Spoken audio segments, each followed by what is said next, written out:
সম্প্রতি পাকিস্তান থেকে 2 কন্টেইনারে 32 টন পাখির খাদ্য আমদানি করে চট্টগ্রামের কোরবানীগঞ্জের মেসার্স আদিব ট্রেডিং।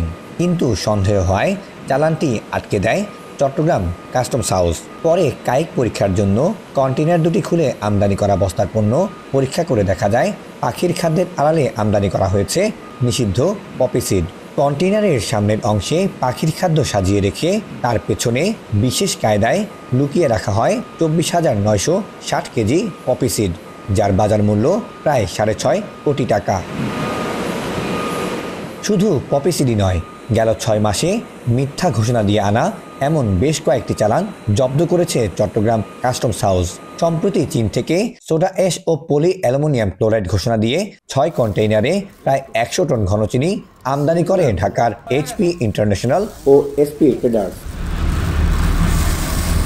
শুধু তাই নয়, দেশের বাজারে অবাধে ঢুকছে বিদেশি সিগারেটও, কিন্তু কাস্টমসে নেই সেই পরিমাণ জব্দের কোনো নথি।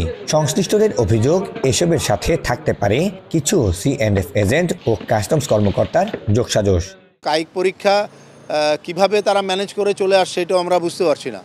পণ্য ডেলিভারির সময়ও আনস্টাফিংয়ের কর্মকর্তা এগুলি দেখার কথা, কিন্তু তারপরে এগুলি বেরিয়ে যাচ্ছে। আমদানি কিন্তু সিগারেট চলে যাচ্ছে বাজারে, কিন্তু আপনি কাস্টমসের ডেটাবেস পরীক্ষা করে দেখেন 100 লাখ সিগারেটই আমদানি হয়নি।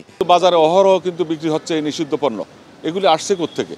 এগুলি আসছে একটা চক্র, 1-2 জন C&F এজেন্ট, তারা ধরেন সমন্বয় করে কাস্টম এবং বন্দর শিপিং এজেন্ট সবার সাথে সমন্বয় করে, আমদানিকারকের সাথে সমন্বয় করে এই পণ্যগুলো আমদানি করে থাকে।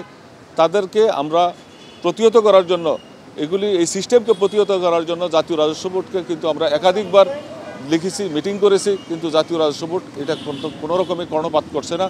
এসব বিষয়ে কাস্টমস বলছে, আমদানি নিষিদ্ধ এসব পণ্য ধরতে তারা কঠোর অবস্থানে থাকলেও বারবার কৌশল পরিবর্তন করে এসব নিষিদ্ধ পণ্য আমদানি করছে অসাধু চক্র। আমদানিকারক এই পণ্য চালানগুলো, আমদানি নিষিদ্ধ পণ্য আমদানি করেছে, তাদেরকেও আমরা তাদের যে বিন নাম্বার সেটাও লক করা আছে। কাজেই বিন লক হয়ে গেলে সে আর এই পণ্য ছাড়াও কোনো পণ্যই আমদানি করতে পারছে না।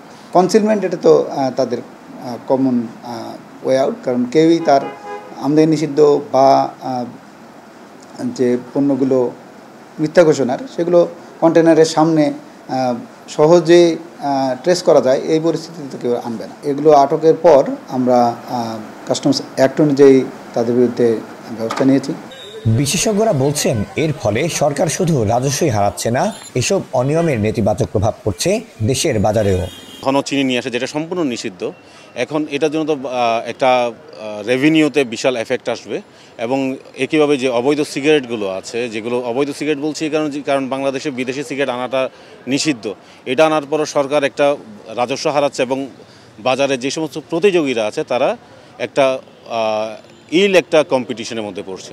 রাজস্ব শুধু আমরা এক্সটার্নালি যেটা ফরেন রেভিনিউ আছে ওইটা না, আমার ইন্টারনাল যে সমস্ত যারা কম্পিটিশন করছে মার্কেটে তারাও তাদের প্রফিটটা হারাচ্ছে।